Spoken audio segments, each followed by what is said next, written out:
Buenos días y bienvenidos a este primer vídeo de la asignatura de modelos cuantitativos. En este vídeo, correspondiente al tema 1, diseño de experimentos, al igual que en todos los demás vídeos que vamos a tener disponibles para el resto de temas, lo que vamos a hacer es un breve resumen de los principales contenidos que vamos a tratar en el tema correspondiente. En este caso en cuestión, diseño de experimentos, lo primero que debo aclarar es qué es un modelo. Un modelo no es más que una simplificación, una representación simplificada de la realidad y tiene que tener dos características: ser realista y ser manejable. Hemos de buscar un equilibrio entre estas dos características porque es posible elaborar un modelo tremendamente realista y por tanto que refleje muy bien la realidad, pero que es inmanejable debido a que es demasiado complejo, o caer en el error contrario, hacer un modelo muy sencillo de manejar, muy manejable, pero por el contrario, debido a esa excesiva simplicidad, no ser realista. Hay que buscar un equilibrio. Tenemos que construir modelos que sean a la vez manejables y realistas. Otra aclaración importante que debo hacer, y es un error muy común, es que correlación no implica causalidad. Es decir, que dos fenómenos o que dos cosas sucedan a la vez no implica que exista una relación causa-efecto entre ellas. Como estáis viendo aquí, tenemos la correlación entre la temperatura global del planeta y el número de piratas. Veis que existe una correlación muy fuerte entre estas dos variables. Si correlación implicase causalidad, podríamos decir que una de las maneras de frenar el calentamiento global es simplemente aumentar el número de piratas, lo cual obviamente es absurdo. Son dos variables que están correlacionadas, pero no existe relación de causalidad entre ellas. Por tanto, correlación no implica causalidad. Entrando ya en el objetivo de este tema, para hacer un buen diseño de experimentos, ¿qué necesitamos? Pues en primer lugar, tres cosas. Lo primero de ellos es la pregunta de investigación. ¿Qué es una pregunta de investigación? Pues plantearnos si existe o no una determinada relación. A continuación, la hipótesis de investigación. La hipótesis de investigación plantea una relación testable, que es testable empíricamente. Y por último, el diseño de la investigación, que es cómo voy a testar esa hipótesis. Vamos a verlo con un ejemplo que yo creo que se entiende mucho mejor. Podemos preguntarnos si existe nivel entre la tasa de robotización de un país, medida como se mide típicamente esto, que es número de robots industriales por cada 10.000 trabajadores. No penséis en los robots de Isaac Asimov, estamos hablando de robots industriales como los que vemos en las fábricas de coches. Pues yo puedo calcular el ratio de número de robots por cada 10.000 habitantes y me planteo si eso tiene algún tipo de relación con la tasa de paro. Bueno, la pregunta de investigación es si existe esa relación entre ambas variables. La hipótesis de investigación, ¿cuál podría ser? Podría ser que no existe ningún tipo de relación entre esas dos variables. Ojo, la hipótesis de investigación también podría ser la contraria, que sí existe relación entre la tasa de robotización y la tasa de paro. Y por último, en relación al diseño de la investigación, en este caso tendríamos un diseño no experimental. ¿Esto qué significa? Significa que vamos a utilizar datos que ya existen. Nosotros no vamos a hacer una manipulación intencional de las variables independientes, en este caso no podemos, porque yo no he influido en la tasa de robotización de los distintos países, al igual que yo no he influido en la tasa de paro. Por tanto, son datos ya observados y por tanto es un diseño no experimental. ¿Qué es un diseño experimental? Que es el que a nosotros nos puede interesar más a efectos de este tema. Pues un diseño experimental es aquel en el que efectivamente yo sí manipulo intencionadamente las variables independientes. Vamos a verlo con otro ejemplo, que es el ejemplo típico que se pone siempre para estos casos. Un experimento para ver si un nuevo medicamento funciona o no funciona. ¿Qué es lo que se hace típicamente? Se divide a un grupo de pacientes con una determinada enfermedad en dos grupos. A uno se le suministra un placebo, es decir, algo que no hace nada, ni bien ni mal, y a otro se le suministra el medicamento. Y pasado un tiempo se evalúa si la salud de los dos grupos es diferente. Si el medicamento funciona, la salud de aquellos pacientes a los que se les ha suministrado el medicamento debería ser mejor que la salud de aquellos a los que se les ha suministrado el placebo. ¿Qué características tiene que tener un buen experimento? Pues básicamente tres. La primera es manipulación intencional de variables independientes. Esto ya lo he comentado. Dos grupos, o tres grupos, o cuatro grupos, los que sean, a uno le suministro un placebo y a otro el medicamento. Además, el medicamento puedo suministrarlo, por ejemplo, en distintas dosis. Al grupo 2 le suministro una pastilla, al grupo 3 2 pastillas y al grupo 4 3 pastillas.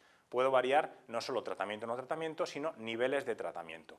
También puedo probar distintas modalidades, suministrar el tratamiento en pastillas o suministrarlo en inyección. en fin, todas las variables que se nos ocurran. En todo caso, siempre estamos hablando que la primera característica es la manipulación intencional de las variables independientes. La variable independiente, en este caso es el tratamiento, nosotros la estamos manipulando en el sentido de que a un grupo se lo damos y al otro no.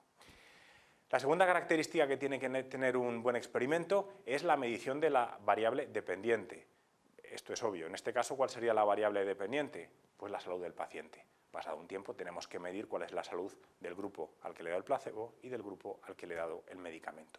Medición de la variable dependiente. Y por último, control, validez interna.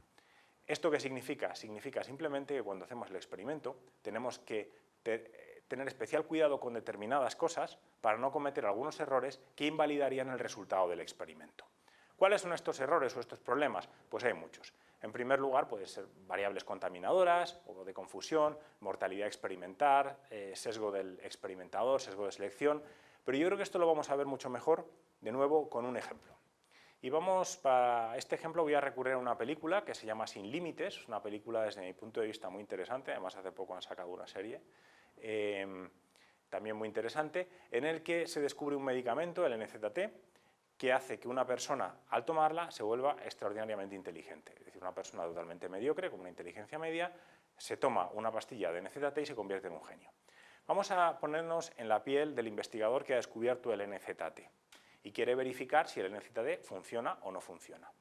¿Qué problemas puede encontrarse? En primer lugar, imaginemos que hace dos grupos, a uno le suministra un placebo y al otro la droga de verdad. Pudiera ser que si en ambos grupos, el placebo y el grupo experimental, el de placebo y el grupo experimental, la edad de los participantes es muy distinto, los resultados se vean contaminados. Necesitamos que los sujetos de uno y otro grupo tengan edades similares, porque sabemos que la edad es un factor relevante en todos los procesos cerebrales. Por tanto, necesitamos que los grupos sean equivalentes desde el punto de vista de edad.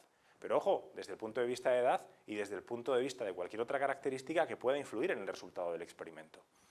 Estas variables que están por allí y que tenemos que tener cuidado y controlarlas para asegurarnos de que no va a incidir o no va a modificar el resultado del experimento, son lo que se llaman variables contaminadoras o de confusión. La edad es muy típica, el sexo también es una variable contaminadora típica, son cosas que tenemos que controlar cuando hacemos nuestro experimento. Un segundo problema, mortalidad experimental. Imaginaos que después de iniciarse el experimento, algunos de los sujetos que están probando el NZT lo deciden abandonar. ¿Por qué? Bueno, pues por la razón que sean. Llegan a la conclusión de que esto de jugar con el cerebro es peligroso y entonces al tercer día deciden, oye, yo me voy de aquí, no quiero seguir tomando NZT porque me parece peligroso. Esto que se conoce como mortalidad experimental, que no significa necesariamente que los pacientes se mueran, significa que sí, en algunos casos se pueden morir y en otros casos simplemente abandonan el experimento, bueno, pues también puede afectar a los resultados y también puede dificultar sensiblemente que verifiquemos nuestra hipótesis de investigación.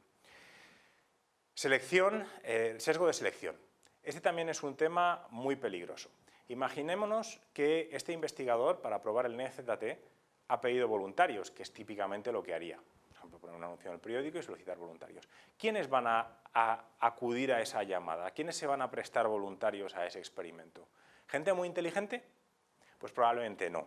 Gente que es muy inteligente, que está satisfecha con su inteligencia, lo que va a pensar es, oye, yo estoy bien como estoy, no necesito ser más listo, no voy a jugar con algo tan delicado como mi cerebro tomándome una droga experimental. ¿Quién acudirá a ese experimento? Pues gente bastante menos inteligente. Tengo un sesgo de selección. Todos mis sujetos, tanto los del grupo placebo como los del grupo experimental, van a ser personas con una inteligencia no demasiado elevada, porque la gente con inteligencia más alta no va a querer participar en este experimento. Sesgo de selección. Y por último, y quizás es el sesgo más importante y el que hay que vigilar con más cuidado, es el sesgo del experimentador.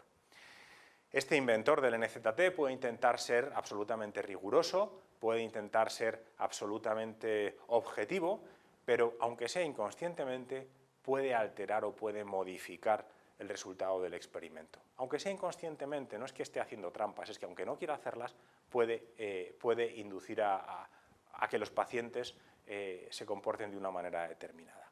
Para evitar este problema, se utiliza lo que se llama experimento simple ciego, doble ciego o triple ciego. Un experimento simple ciego es en el que el paciente no sabe si está tomando el tratamiento o el placebo. El más habitual, sin embargo, es el doble ciego.